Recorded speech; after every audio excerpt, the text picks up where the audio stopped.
I'm rude to strangers, which I would never, ever, ever normally do, then that's a surefire sign. I was in the airport lift a couple of months ago, and again, it was one of those afterwards you think, why was I like that? And I pressed the button, I was in the lift, I pressed the button to go up. The little up arrow in the lift said, yes, you're going up. The businessman walks in and went, this lift's going down. And I said, no, it's not, it's going up. He went, it's going down. And I went, you have the lift! Stormed out into another lift. The poor guy. I keep thinking I'm going to bump into him again. He's going to be, oh. See, I would have stayed in the lift and had a giant row with him. That's what I would have done. Yeah, you would have. Picked on him. All right, time for a bit of a lie down. But before that, have a look at our star-studded lineup for the rest of this week.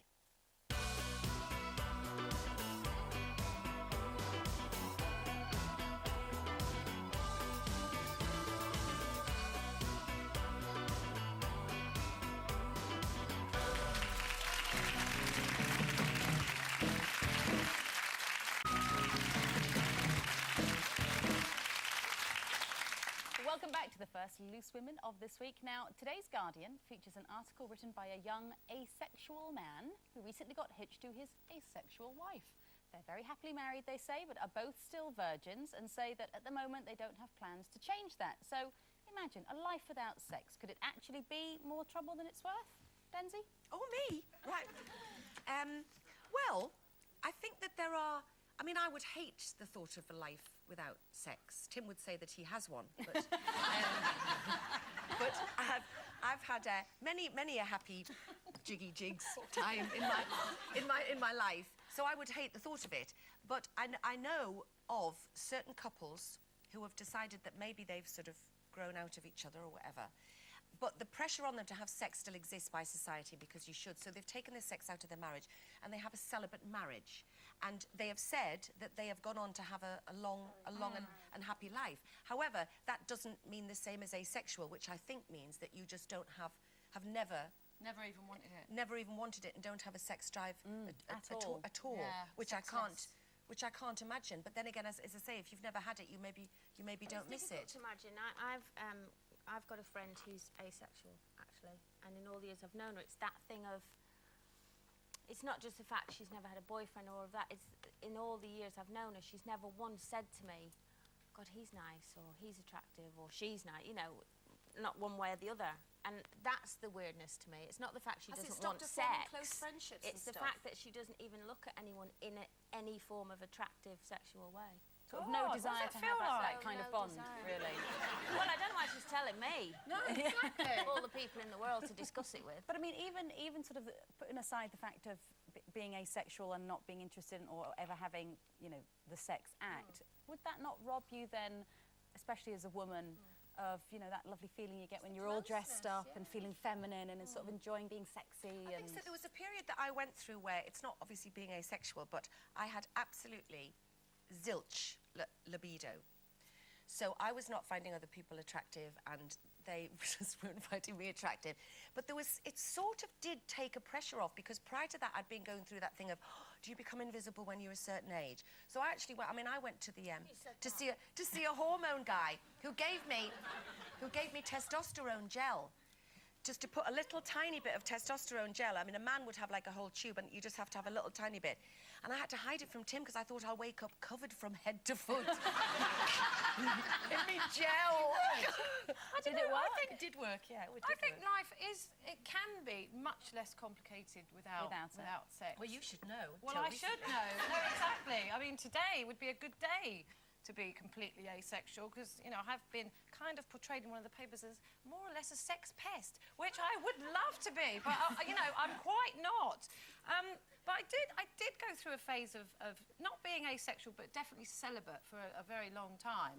And, you know, it's true. I mean, life is much less complicated, but it's nowhere near as much fun. No. It's nowhere near as exciting, especially if you are a sexual human being. If you've never felt that and you've never had it, I can't really understand it, but, you know, it's not a condition, but that's just the way you are. But I think if you know what it feels like and you're not getting it, I mean, that can be quite frustrating. Now that you've had your fire relit, do you think that's the end of your of your drought? Well, I haven't officially said that I have had the fire. I haven't. You have had the fire relit. You have. Not officially. No, Well, officially, you know, officially it's the ashes have just been ambiguous. stoked a bit. Yes. Yeah. You know, look, I've had a yes. Well, all right, I've had a little something, but you know, I can't say too much. I can't No, go into absolutely detail, and I not. don't want to go into detail. But yeah, Well, you're not God. coming on this show again Well, because we this want to is- know everything. Yeah, right, but what it is, it just distracts you from everything. You know, especially when you have been without for a long time, and then you You are get it quite again. distracted. I'm totally distracted. I can't think about anything else. You know, I see someone walking down the street, and I automatically look as if, you know, oh, I wonder what they'd be like. It's terrible. Back to our crotch watching again. But I can imagine it would be less complicated. Oh, but you've got a nice But twinkle in your boring. eye. Yes. Yes. Right. Shut it. Competition time. If you fancy splashing out on a new autumn wardrobe, listen up, because this week we're giving you the chance to win a whopping £10,000 to spend at Marks and Spencer. To be in with a chance of winning, you need to answer this question correctly. A patisserie is known for selling which of the following? Is it A, fruit and vegetables, B, newspapers and magazines, or C, cakes and pastries? Call 09012 931 941. Calls cost £1 from BT landlines. Call from other networks may be higher, and for mobiles will be considerably more. Text A, B or C to 63303. Text cost £1 plus one standard network rate message. Digital satellite viewers can enter by pressing their red button now, and you can also enter for free at itv.com. Entrance must be 18 or over. All lines close at 10 a.m. on Saturday, 13th of September. Entries made after this time won't be counted but may still be charged. Our first guest is a feisty young thing whose big break came after landing a part in Hollyoaks when it launched back in 1995. She's probably best known, though, for playing Donna, the long-suffering girlfriend of Gaz in cult sitcom 2 Pints of Lager and a Packet of Crisps. Go on, Melania, you little go on! Yeah. So, What? anything you want to say to me? No, not really. Okay, fine. I'll just go and file this unfair dismissal claim. I'll send the boys back in, shall I? No, wait. Donna, I can't cope. Do you want your job back? No. No, I want your job. But... Oh, you didn't like butts. I'll give him a ring. Please welcome Natalie Casey.